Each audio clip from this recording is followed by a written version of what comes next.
नमस्कार मित्रांनो, मी प्रमोद रिंगे, सेवावृत्त लेखाधिकारी, कोषागार विभाग आणि आपण पाहतात हलके फुलके नियमावर बोलू काही.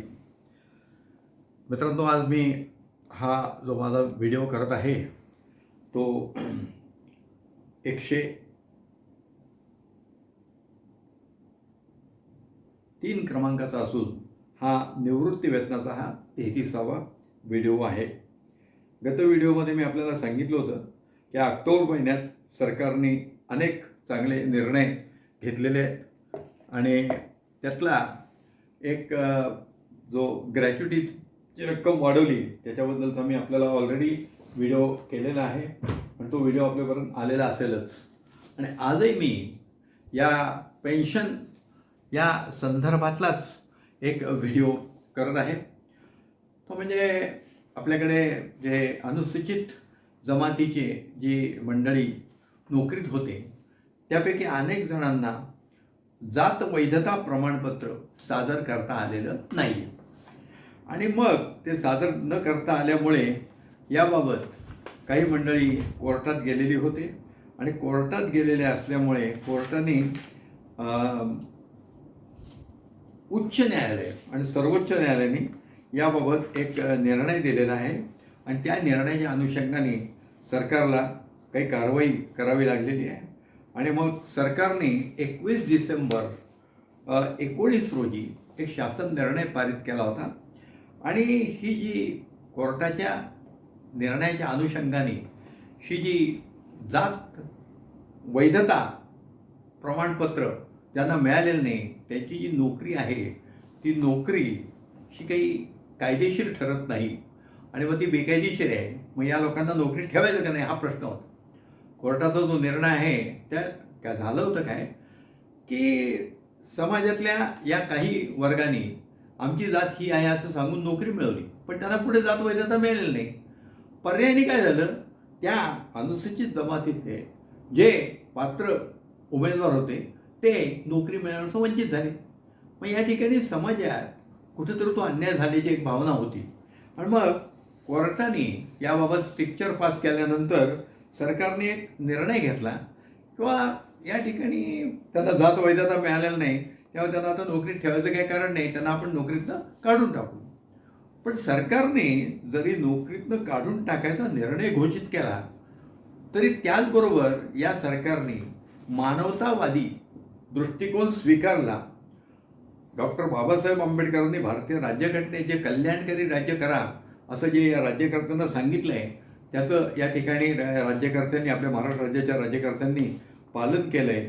आणि हा जो निर्णय 19 साली घेतला आहे त्या निर्णयाच्या अनुषंगाने त्यांनी सांगितलं की या मंडळींना सध्या आहे त्या पदावरून दूर करा.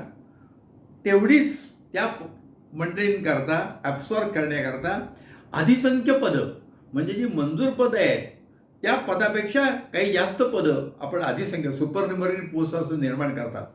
ही सुपरन्युमररी पोस्ट निर्माण करून या कर्मचाऱ्यांना त्या पदावर नेमण्यात यावं, इथून त्यांना कमी करण्यात यावं आणि त्या पदावर नेमण्यात यावं.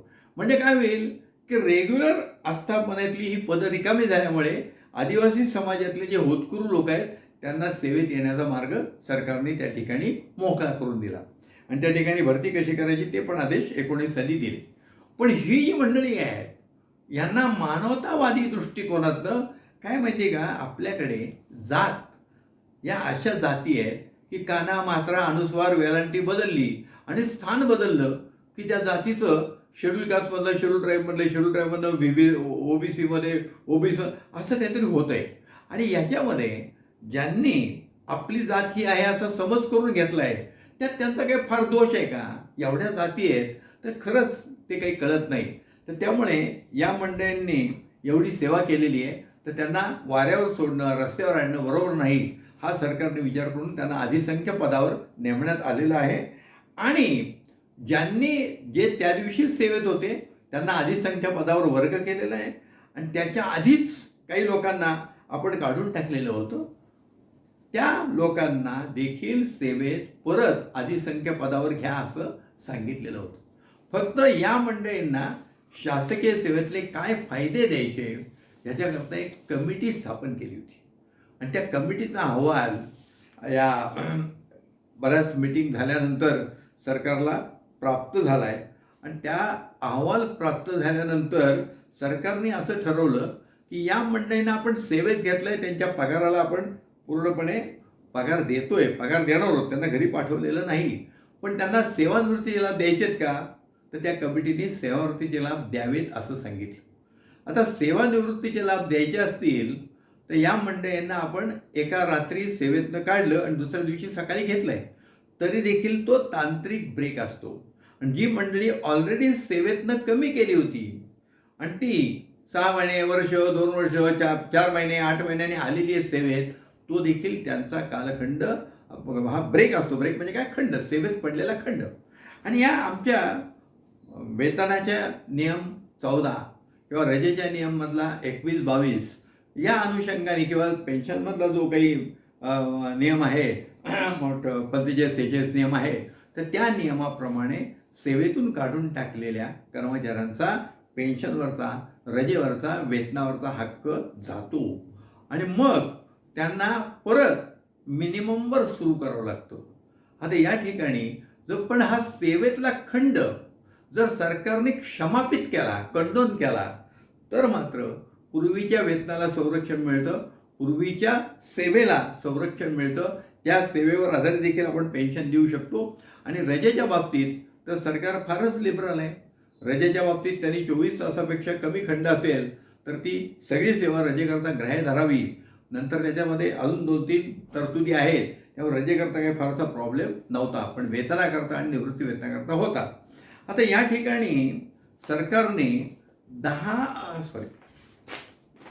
4 ऑक्टोबर 24 रोजी एक निर्णय घेतला आणि तो निर्णय काय घेतला आहे की अधिसंख्य पदावरील सर्व लोकांची जी सेवा आपण कोणत्या कोणत्या कारणाकरता धरायची आहे, तर त्यांनी असं सांगितलंय की त्यांना पदोन्नती मिळणार नाही आणि त्यांचा मृत्यू झाला तर आम्ही त्यांना अनुकंपा तत्वावर त्याच्या कुटुंबियांना निवृत्ती देणार नाही, पण या कर्मचाऱ्यांना आम्ही निवृत्ती वेतन देणार आहोत, निवृत्ती वेतन विषयक फायदे देणार आहोत. त्यांना ऑब्व्हियसली सर्व सेवाविषयक फायदे हे 2 गोष्टी सोडून आपल्याला द्यायचे. म्हणजेच त्याच्यामध्ये त्यांना आता या ठिकाणी त्यांनी परिच्छेद 4 मध्ये असं म्हटलेलं आहे, परिच्छेद 1 मध्ये असं म्हटलं आहे की या मंडळींना आम्ही जो काही ब्रेक दिलेला होता, खरं म्हणजे सुरुवातीला जो ब्रेक आहे तो ब्रेक आहेच, पण 11 महिन्यानंतर देखील 1 दिवसाचा ब्रेक द्यावा असं प्रत्येक वेळेस सांगितलेलं होतं. त्या दर 11 महिन्याला त्यांना ब्रेक द्यावा. आता हे का केलं, तर बऱ्याच वेळा जो ब्रेक दिला गेला नाही तर त्यांची अखंड सेवा समजून अनेक वेळा अनेक कर्मचाऱ्यांच्या बाबतीत न्यायालयाने त्यांना सर्व लाभ द्यायला सांगितले. कसं असं, माणसाला दूध पिताना चटका बसला की माणूस ताक देखील फुंकून पितो. त्यामुळे या आदिवासी अनुसूचित जमातीतल्या मंडळींना मानवतावादी दृष्टिकोन सरकारने जरी स्वीकारला असला तरी त्यात जर काही कुठे प्रॉब्लेम निर्माण झाला तर आपल्याला समस्या येऊ नये म्हणून सरकारने सेफर साईड म्हणून 1 दिवसाचा ब्रेक द्यायला सांगितला होता.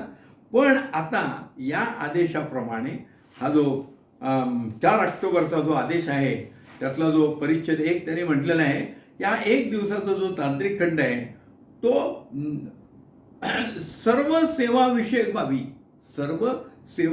बाबी पदोन्नती आणि अनुकंपा धोरण वगळून निवृत्ती वेतन विषयक लाभासाठी, म्हणजे सेवाविषयक व सेवानिवृत्ती वेतन विषयक लाभासाठी तो क्षमापित करण्यात येत आहे. आता हे शासनाने आदेश काढले, क्षमापित करण्यात येत आहे. म्हणजे काही लोकांच्या बाबतीत 2 महिने, 4 महिने, वर्ष असाही ब्रेक असू शकेल आणि काही लोकांच्या बाबतीत 1 दिवसाचा ब्रेक आहे, तो परत दिल्यानंतर हा सर्व ब्रेक आपल्याला कंडोन करायला या ठिकाणी सरकारने धोरणात्मक हा निर्णय घेतलेला आहे. या कंडोनेशनचे ऑर्डर प्रत्येक नियुक्ती प्राधिकरणाने काढणं हे गरजेचंच आहे. ते काढून त्यांची सेवा आपल्याला, आता या ठिकाणी या मंडळींना वेतनवाढ द्यायची का नाही, तर वेतनवाढ द्यायची का नाही याच्या बाबतीत सरकारने मला वाटतं 7 मे 24 रोजी काही आदेश काढले होते आणि त्या 7 मे 24च्या आदेशामध्ये त्यांनी असं सांगितलं होतं की या मंडळींना वेतनवाढी वगैरे देण्यात येऊ नये, वेतनवाढी देण्यात येऊ नये असं म्हटलं होतं. आता काय माहिती का, सरकारमध्ये काही वेळेस काहीतरी गैरसमज होतात, त्यातनंही हे होते. तर एक दिवसाचा साधारण वार्षिक वेतनवाढी तसेच इतर सेवाविषयक लाभ अनुज्ञेय ठरत नाही असं त्या जी-आरमध्ये म्हटलं होतं. पण हा 7 मे 24चा शासन निर्णयाला सरकारने 15 मे 24 रोजी स्थगिती दिलेली आहे. ताबडतोब स्थगिती आली. हा जेव्हा शासन निर्णय आला तेव्हाच मला व्हिडिओ करायचा विचार होता, पण शासनाने 8 दिवसातच स्थगिती केल्यामुळे मी त्या बाबतीत काही व्हिडिओ केला नाही, वाट बघत होतो. आणि आता मात्र सरकारने या परिच्छेद, मला वाटतं परिच्छेदांचं 1, 2, 3, 4 काहीतरी 4चा 2 वगैरे आहे. तर त्यामध्ये सरळ सांगितलं आहे की 7/5/24 रोजी जे शासनाने परिपत्रक निर्गमित केलेलं आहे ते आम्ही 15/5/24 रोजी त्याला स्थगिती दिली आणि आता सदर 7/5चं परिपत्रक रद्द करण्यात येते. त्यामुळे या मंडळींना, या अधिसंख्य पदावरील अनुसूचित जमातीच्या ज्या मंडळींना आपण वेतनवाढीचे लाभ दिलेले नाहीत, मग रजेचे लाभ दिलेले नसतील, म्हणजे लिव्ह एन्कॅशमेंट वगैरे, निवृत्ती वेतनाच्या लाभाला समस्या निर्माण झाली असेल, ही सगळी आता दूर करण्याचा सरकारने या ठिकाणी निर्धार व्यक्त केलेला आहे. आता या ठिकाणी गोंधळ काय होतोय, हा परिच्छेद 1मध्ये हा क्षमापित करण्यात येत आहे म्हटलं, पण परिच्छेद 2मध्ये एक वाक्य असं आहे की त्या वाक्यामुळे गडबड होतीये. अर्थात ती गडबड होण्याचं काही कारण नाही, वाचणाऱ्याच्या ते लक्षात येत नाही म्हणून गडबड होते. याचा असा अर्थ आहे की अशा अधिकारी कर्मचाऱ्यांच्या सेवामुक्त केल्याच्या दिनांकापासून अधिसंख्य पदावर नियुक्ती करेपर्यंतच्या कालावधीची गणना कोणत्याही सेवाविषयक बाबी व सेवानिवृत्ती विधेयकासाठी अर्थकारी सेवांवर धरण्यात येणे. याचा सरळ अर्थ असा आहे की जो ब्रेक कालावधी आहे, हा ब्रेक कालावधी आहे, तो ब्रेक कालावधीत त्याला आम्ही कोणतेही ती क्वालिफाईंग सर्व्हिस धरणार नाही. आता 19 आपले हे जे आदेश काढलेले ते 19ला काढलेले आहेत. समजा एखादा कर्मचारी जानेवारी 18मध्ये त्याला आपण काढून टाकलेलं होतं या कारणाकरता. मग आता त्याला परत घेतलंय, मग त्याच्या सेवेमध्ये 1 वर्षाचा ब्रेक आहे. मग 1 वर्षाचा जो ब्रेक आहे, त्या 1 वर्षाच्या ब्रेकमुळे ब्रेक कंडून गेल्यावर काय होतं, ब्रेकच्या पलीकडची सेवा, म्हणजे ब्रेकच्या पलीकडची सेवा आणि आत्ताची सेवा, म्हणजे ब्रेक पूर्वीची सेवा आणि ब्रेक नंतरची सेवा आपण क्वालिफाईंग सर्व्हिस म्हणून सगळ्या बाबीकरता धरू. त्याला वेतनवाढी मिळेल, रजा मिळेल आणि पेन्शन पण मिळेल. पण त्या 1 वर्षावर आधारित त्याला कुठलीही वेतनवाढ मिळणार नाही, कुठलेही त्याला रजेचे लाभ मिळणार नाही, पेन्शन करता ती काउंट होणार नाही, ग्रॅच्युटी करता ती काउंट होणार नाही, असा याचा अर्थ आहे. लोकांनी काहीतरी चुकीचा अर्थ घेतला आहे, या लोकांना वेतनवाढी द्यायच्याच नाही आहेत, तर असं अजिबात नाही. मला सगळ्या लोकांच्याकडनं फोन वगैरे येतात आणि म्हणून मी हे तुम्हाला सांगतो आहे. तर हे क्लिअर कट त्यांनी या ठिकाणी केलेला आहे. हा जो 4 ऑक्टोबर 24चा सरकारने जो निर्णय घेतलेला आहे तो एक ऐतिहासिक निर्णय आहे. जी कमिटी त्यांनी फॉर्म केली होती त्या कमिटीने जो काही अहवाल दिला आहे त्याच्या अनुषंगाने सरकारने या ठिकाणी केलेलं आहे. जो काही या विषयात थोडा एक गोंधळाचं वातावरण सगळीकडे निर्माण झालेलं होतं, तो गोंधळ कमी करण्याचा प्रयत्न या ठिकाणी सरकारने केलेला आहे. आणि आता या शासन निर्णयानंतर परवा मी एका अधिकाऱ्यांशी चर्चा करत होतो. त्यांचंही म्हणणं पडलं की सरकारला काही त्यांना ते द्यायचं नाही असं मला यात दिसतंय, असं म्हटलेलं आहे. मग मी ते म्हटलं तर मी अभ्यास करून सांगतो. आणि मग अभ्यास केल्यानंतर माझं असं लक्षात आलं की त्यांचा जो समज किंवा थोडं मिसअंडरस्टँडिंग ज्याला म्हणतात ते खालच्या वाक्यामुळे आलेलं आहे. पण तो जो कालावधी आहे तो ब्रेक कालावधी आहे. ब्रेक कालावधीवर कधीही कोणालाही फायदे मिळत नाही. शिक्षण खात्यात अनेक शिक्षकांचे आपण ब्रेक कंडून करत असतो. तर त्या काळात समजा तो वर्षभर 2 वर्ष जरी घरी असला तर 2 वर्षाचा ब्रेक कंडून करण्याचे तिकडे अधिकार आहेत. पण त्या 2 वर्षावर आधारित त्याला वेतनवाढी मिळणार नाहीत, त्याला तुमचं रजेचा लाभ मिळणार नाही, त्याला त्या कालावधीत ती पेन्शनला वगळण्यात येईल. म्हणजे ब्रेक कालावधी हा जसं विना वेतन रजा, असाधारण रजा आपण वगळतो तसा हा ब्रेक कालावधी देखील त्याच्या सेवेतनं वगळून नेट क्वालिफाईंग सर्व्हिसवर त्याला सर्व लाभ आपल्याला द्यायचे आहेत. वेतनवाढीसाठी जो काही वेतनवाढीचा नियम 39 आहे, 6व्या आणि 7व्या वेतन आयोगात त्याच्यात बदल झालेला आहे की ज्याची 6 महिने सेवा झाली असेल त्याला त्या वर्षाची वेतनवाढ द्यायची. तर त्याची जी काही त्या कॅलेंडर वर्षात म्हणजे इन्क्रिमेंटल इयरमध्ये जी काही त्याची सेवा त्या रकमेवर झाली असेल, त्या वेतन आहरित करण्यावर झाली असेल, त्याच्या अनुषंगाने त्याला लाभ द्यावे. म्हणजे ती पूर्वीची सेवा असेल आणि तोच पगार त्याचा पुढे कंटिन्यू झाला असेल तर त्या पूर्वीची सेवा आणि ब्रेक नंतरची सेवा एकत्रित करून ती जर 6 महिन्यापेक्षा जास्त होत असेल तर त्याला वेतनवाढ देखील मिळेल. हा प्रत्येक प्रकरण परत्वे अभ्यास करून निर्णय घेण्याचा विषय आहे. आस्थापना आणि लेखाविषयक बाबीचं जे कामकाज करतायत त्यांनी तो थोडा अभ्यास करावा आणि निर्णय घ्यावा.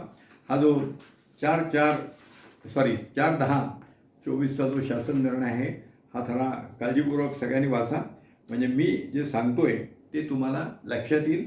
आणि सर्वात प्रामुख्याने या ठिकाणी परिच्छेद 2मध्ये जे त्यांनी म्हटलेलं आहे की संदर्भ 3 म्हणजे येथील 7/5/24च्या परिपत्रकास आता आम्ही पूर्णपणे स्थगिती देतो. हे स्थगितीने रद्दच केलेले. पूर्वी स्थगिती दिली, 15/5/24ला स्थगिती दिली आणि या शासन निर्णयामध्ये रद्दच करण्यात आलेले आहे. त्यामुळे तो शासन परिपत्रक पारित झालं होतं हे आपल्या डोक्यातच घ्यायचं नाही. आपल्या डोक्यातच ते कटच करून टाकायचं. काय डिलीट ज्याला म्हणतात ते डिलीट करून टाकायचं. आणि या ठिकाणी सर्वांनी निर्णय घ्यायला काही हरकत नाही आहे. अनेक कर्मचाऱ्यांकडनं मला, अनेक अधिकाऱ्यांकडनं मला विनंती आल्यामुळे मी आज या विषयाचा मुद्दाम व्हिडिओ केलेला आहे. आणि हा व्हिडिओ प्रामुख्याने मी असं सांगेन की जे आस्थापना किंवा लेखाविषयक कामकाज करतात त्या कर्मचाऱ्यांपर्यंत ते पोचून द्या. जे अनुसूचित जमातीतले कर्मचारी बांधव जे या अधिसंख्य पदावर आलेले आहेत त्यांनी देखील हा व्हिडिओ ऐकल्यानंतर त्यांच्याकरता सरकारने काय केलं आहे हे देखील त्यांनी लक्षात घ्या. की सरकारने या मंडळींना मी आधीच सांगितलं की एक कल्याणकारी राज्याच्या संकल्पनेतनं हा एक निर्णय घेतला आहे, मानवतावादी निर्णय घेतला आहे. या मंडळींना कुठेही त्यांनी त्यांचं नुकसान होईल असं केलेलं नाही आहे. कारण तुम्हाला वेतनवाढी मिळणार, रजा मिळणार आहे, पेन्शन मिळणार आहे. आता पदोन्नती मिळणार नाही हा तर भाग वेगळा आहे. आणि बऱ्याच लोकांना पदोन्नती 10-10, 20-20 वर्ष मिळत नाही. त्यामुळे तो काही फार मोठा मुद्दा नाही आहे. आपली नोकरी टिकलेली आहे आणि आपल्याला पेन्शन मिळणार आहे ही निश्चितपणे एक चांगला निर्णय सरकारने घेतला असं मी या ठिकाणी म्हणेन. तर या निर्णयाचा लाभ आपण सर्वांनी या अधिसंख्य पदावरील मंडळींपर्यंत पोहोचवावा. कोणी झारीतले शुक्राचार्य होऊ नये अशी मी आपल्याला निश्चितपणे विनंती करेन. तर हा जास्तीत जास्त आपल्या लोकांपर्यंत हा माझा व्हिडिओ शेअर करा. आणि हा जो 4/10चा जो शासन निर्णय आहे तो देखील सर्क्युलेट होऊन द्यात आणि सर्वांनी त्याचा योग्य तो फायदा घ्यावा. धन्यवाद.